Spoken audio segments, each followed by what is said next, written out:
Hello, good evening, नमस्कार। 12 countries यानी 12 country और एक यूरोपियन यूनियन ने मिलके जीरो डेब्रिज चार्टर यानी शून्य कचरा चार्टर पे साइन किया है। अब यहाँ पे जो डेब्रिज है एक कचरा है, या कचरा धरती की कचरा की बात नहीं हो रही है, या स्पेस डेब्रिज की बात हो रही है, यानी अंतरिक्ष कचरे की बात हो रही है। अब स्पेस डेब्रिज चूंकि आजकल सभी कंट्री का स्पेस में एक्टिविटी बहुत ज़्यादा हो गया है ना, यानी हर चीज अभी स्पेस पे ही डिपेंड है। ज़्यादातर लो अर्थ ऑर्बिट में बहुत सारे सैटेलाइट हम लोग भेज रहे हैं। तो वह सैटेलाइट, कई सैटेलाइट डेड हो जाते हैं, वो अपने टाइम के बाद कई सैटेलाइट काम ही नहीं कर पाते, तो वहाँ कचरा बहुत फैला, अभी हम देखेंगे पूरे डिटेल्स में। तो उसके लिए 2030 तक हम ऐसा कुछ टेक्नोलॉजी का इस्तेमाल करें कि कचरा वहाँ जीरो हो जाए। इससे क्या होगा कि लॉन्ग टर्म में हम उस अर्थ ऑर्बिट का इस्तेमाल कर सकेंगे। क्लियर? तो यह जीरो स्पेस डेब्रिज पर पहली बार ऐसा हुआ है कि कुछ कंट्री ने मिलकर साइन ही किए हैं और कमिटमेंट किए हैं कि हाँ भैया 2030 तक इसको हम साफ सुथरा करेंगे। जिस तरह हमारे अर्थ पे लोग साफ सुथरा करते हैं, अपना घर द्वार साफ सुथरा करते हैं, तभी तो लॉन्ग टर्म सस्टेनेबल रहता है, नहीं तो अभी और बीमारी हो जाएंगे बहुत ज़्यादा। तो इसी तरह स्पेस की भी बात हो रही है, चूंकि स्पेस इकोनॉमी बहुत तेजी से बढ़ रहा है। इस पर मैं एक वीडियो भी बनाया हूँ, चेकआउट कीजिएगा। यह WEF का रिपोर्ट है, वर्ल्ड इकोनॉमिक फोरम का रिपोर्ट था कि स्पेस इकोनॉमी कितना तेजी से बढ़ रहा है। उसमें इंडिया भी एक बड़ी ताकत बढ़ने के कगार पे है, बनने के कगार पे है। अब हम चलिए शुरू करते हैं न्यूज। 12 नेशन ने साइन किया क्या? जीरो कचरा चार्टर पे, यानी जीरो डेब्रिज चार्टर पे, है ना। यूरोपियन स्पेस एजेंसी कहां पे? EU स्पेस काउंसिल में। और कब? 23 मई 2024 को। या क्या इनके कमिटमेंट को सॉलिडिफाइड करता है कि हाँ, हम कमिटमेंट करते हैं कि अर्थ ऑर्बिट में लॉन्ग टर्म सस्टेनेबिलिटी होगी, यानी लॉन्ग टर्म हम यूज कर पाएंगे किसको? ह्यूमन एक्टिविटी का। ह्यूमन एक्टिविटी कैसे? जैसे हम स्पेस टूरिज्म जा रहे हैं, जो हमारे अभी फर्स्ट इंडियन गए हैं, उस पर मैं वीडियो बनाया हूँ, एक बार चेकआउट कीजिएगा, है ना। तो वहां पे स्पेस में ह्यूमन एक्टिविटी, स्पेस टूरिज्म बढ़ रहा है, हर चीज सेटेलाइट पे डिपेंड हो रहे हैं, है ना। इसके अलावे भी हम वहां गगनयान भेजने जा रहे हैं। ये सब क्या है? स्पेस का ही यूज कर रहे हैं टेक्नोलॉजी के माध्यम से, है ना। तो अगर उसको साफ सुथरा नहीं रखेंगे, उसमें डेब्रिज होगा, तो कैसे हम लॉन्ग टर्म में इसको यूज कर सकते हैं? तो ये लोग कमिटमेंट किए हैं। और 12 कंट्री के अलावे शुरू में बताएं, यूरोपियन स्पेस एजेंसी भी एक इंटरनेशनल ऑर्गेनाइजेशन के रूप में सारे यूरोपियन यूनियन इसको साइन किए हैं। माने 12 और एक 13 बोल सकते हैं, एक international organisation European Union. Clear? अब इसको समझने से पहले, जीरो डेब्रिज चार्टर एक चार्टर है जिसपे सभी लोग प्लेज लिए हैं, प्रतिज्ञा लेंगे, कमिटमेंट किए हैं कि भैया 2030 तक हम ऐसा काम करेंगे। अभी हम देखेंगे। तो लेकिन उसको समझने से पहले थोड़ा सा समझते हैं डेब्रिज क्या होता है, यानी कचरा क्या होता है। यहाँ कचरा मतलब अंतरिक्ष कचरा, स्पेस डेब्रिज की बात हो रही है। स्पेस डेब्रिज, इसको स्पेस जंक भी बोलते हैं, है ना। या कोई मशीनरी या कोई कचरा हो जो ह्यूमन द्वारा स्पेस में छोड़ा गया हो, उसको स्पेस डेब्रिज बोलते हैं। या बिग ऑब्जेक्ट भी हो सकता है, बड़ा भी हो सकता है, सैटेलाइट का बड़ा बड़ा टुकड़ा, या डेड सैटेलाइट भी हो सकता है। जैसे हमने सबसे पहला सैटेलाइट 1975 में क्या भेजे? आर्यभट्टा भेजे, वो अभी भी डेब्रिज बन के घूम रहा है। उसका वह एक्सपेरिमेंटल सैटेलाइट था, लेकिन घूम रहा है। तो जो भी सैटेलाइट का काम पूरा हो जाता है, वो भी घूमता रहता है ना। तो ये डेब्रिज होता है। जो नए सैटेलाइट जाते हैं, टकराने का डर होता है ना। या कोई सैटेलाइट फेल्ड हो जाते हैं, नहीं पहुंच पाते हैं ऑर्बिट में, है ना। या ऑर्बिट में नहीं, या कोई सैटेलाइट उनका मिशन खत्म हो जाता है, तो सारे क्या हो जाते हैं? कचरा बन जाते हैं। छोटे छोटे चीज भी हो जाते हैं कचरा, जैसे लॉन्च व्हीकल का कुछ छोटा सा फ्लैग हो गया, कोई पेंट हो गया, तो ये सारे क्या? कचरा बन जाते हैं। अब मोटा मोटी अगर डेब्रिज की बात करें, तो डेब्रिज दो तरह के होते हैं। एक तो मैनमेड, जो हम लोग सैटेलाइट वगैरह से भेजते हैं, और दूसरा नेचुरल भी होता है, जैसे मेटेओराइट हो गया, स्पेस वेदर से हो गया। जैसे मैंने स्पेस वेदर पे एक सैटेलाइट भी बनाया हूँ कि स्पेस एक्स का सैटेलाइट जो है, एक बार में 38-39 सैटेलाइट स्पेस वेदर के कारण वो ऑर्बिट में नहीं पहुंचे, गिर गए थे। चेकआउट कीजिएगा एक बार, है ना। तो मेनली हमारा यहाँ मोटो क्या है, मैन मेड डेब्रिज को कंट्रोल करना। ये तो नेचर का है, इसको भी कंट्रोल करेंगे, लेकिन ज्यादातर इसको नहीं कंट्रोल कर सकते, लेकिन इसको तो कंट्रोल कर लेंगे हम, है ना। इस देखिए लो अर्थ ऑर्बिट की क्या स्थिति है, ये सारे सेटेलाइट है। लो अर्थ ऑर्बिट में ज़्यादा सेटेलाइट इसलिए जाते हैं कि एक तो कम दूरी होता है, कम फ्यूल लगता है, दूसरी बात अर्थ ऑब्जर्वेशन सेटेलाइट ज़्यादा हो जाते हैं, अर्थ को ऑब्जर्व करते हैं, है ना। जैसे अर्थ के मान लीजिए पोल्यूशन लेवल चेक करते हैं, सर्वे वगैरह करते हैं, है ना। तो यह अर्थ, और ये रहा आपको हाई अर्थ ऑर्बिट यानी जियो सिंक्रोनस, इसमें कम होते हैं, कम्युनिकेशन बेस्ड सेटेलाइट इसमें डाले जाते हैं जो 24/7 काम करते हैं, है ना। तो अब यह स्थिति है, अगर इसमें हम सेटेलाइट स्पेस एसेट तो बढ़ रही है, डालेंगे तो क्या होगा, यह टकरा जाएगा, काम नहीं करेगा, है ना। तो सबसे पहले इसको साफ करना जरूरी है ना।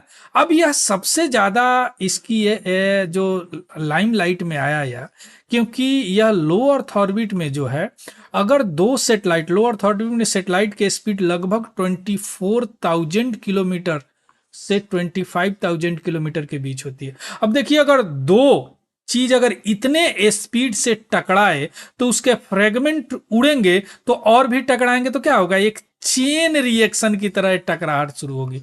तो आने वाला समय में क्या होगा, लो अर्थ ऑर्बिट काम लायक ही नहीं बन हो पाएगा, विस्फोट होते रहेंगे, हमारा सारा स्पेस एसेट खत्म हो जाएगा। इसको कैसलर सिंड्रोम बोलते हैं। इसको सबसे पहले प्रपोज किया था नासा साइंटिस्ट डोनाल्ड जे केसलर 1978 में। उन्होंने बोला था कि स्पेस जंक यानी कचरा इतना तेजी से बढ़ रहा है ऑर्बिट में, इन्होंने लो अर्थ ऑर्बिट के बारे में सारी बातें की कि अगर उसको टकराने से क्या होगा कि चेन रिएक्शन हो जाएगा, और क्या हो जाएगा, इससे मोर एंड मोर ऑब्जेक्ट, और भी ऑब्जेक्ट टकराएंगे। जैसे दो टकराए तो इसके छोटे छोटे टुकड़े होंगे, इसके छोटे छोटे इधर टकराएंगे, इधर टकराएंगे, इधर टकराएंगे, क्या एक चेन रिएक्शन बन जाएगा। और मोटा मोटा उसके बाद क्या होगा, अर्थ ऑर्बिट जो है अनयूजेबल हो जाएगा, यूज करने लायक नहीं रहेगा। आजकल सारी चीज स्पेस पे ही डिपेंड है। आया समझ में। अब हम आते हैं इस चार्टर के बारे में, या क्या है जीरो डेब्री चार्टर। अब समझे, जीरो डेब्री चार्टर एक एफर्ट है, एक प्रयास है क्या करने का, कि स्पेस को डेब्रिज न्यूट्रल कर देना है, यानी कचरा से मुक्त कर देना है 2030 तक। यह सबसे पहले ये से समिट हुआ था, यूरोपियन स्पेस एनर्जी का समिट सेविले में नवंबर 2023 में। उस समय इसको यह चर्चा में आया था और अभी यह साइन हुआ। 12 कंट्री हैं, Austria, Belgium, Cyprus, Estonia, Germany, Lithuania, Poland, पुर्तगाल, रोमानिया, स्लोवाकिया, स्वीडन, है ना। इंडिया नहीं है, एंड यूनाइटेड किंगडम, इंडिया भी साइन करेंगे। इन्होंने प्लेज लिया है कि इस चार्टर में जो दिया गया है उसका हम पालन करेंगे, यानी 2030 तक स्पेस को डेब्रिज न्यूट्रल बनाएंगे। इसके अलावा 100 ऑर्गेनाइजेशन और भी हैं जो कि प्रॉमिस किए हैं कि हम इसको साइन करेंगे कमिंग मंथ में। Clear, zero debris. हम अब आते हैं कि इसका सिग्निफिकेंस क्या है, महत्व क्या है। महत्व तो अभी आप समझ गए होंगे कि चार्टर को पहली बार ऐसा कुछ हुआ है कि देश ने सामने आकर नेशनल लेवल पर स्पेस डेब्रिज पर कोई चार्टर को साइन किया है। तो ये हमेशा नया रहेगा करंट अफेयर्स में। और इसका लीडर कौन बना है, इसका लीडर बना है यूरोप, यूरोपियन यूनियन, यूरोप बना है ना।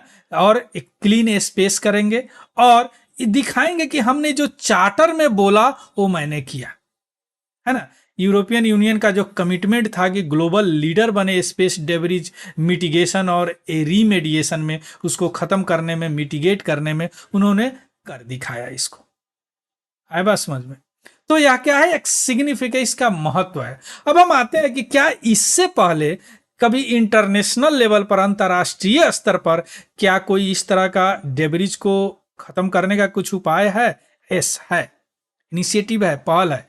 Inter agency space debris coordination committee है, यूएन का संस्था है इंटरनेशनल लेवल पर, जो वर्ल्ड वाइड पूरे विश्व का स्पेस डेब्रिज रिलेटेड एक्टिविटी को कोऑर्डिनेट करती है। जैसे कोई कंट्री कुछ उपाय करते हैं, जैसे हमने भी बहुत सारे उपाय किए हैं, इस तरह और भी कंट्री उपाय करते हैं। या आप सेटेलाइट भेजते हैं तो उसको मॉनिटर किया जाता है कि भैया आप ऐसे मत भेजिए।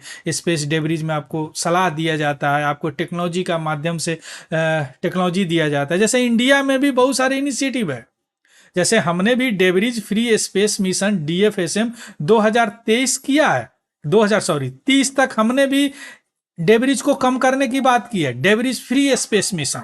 और उसको इम्प्लीमेंट करने के लिए हमने एक संस्था भी बनाया है, एक मैनेजमेंट भी बनाया है, ISRO system for safe and sustainable space operation management, IS4OM, याद रखिएगा।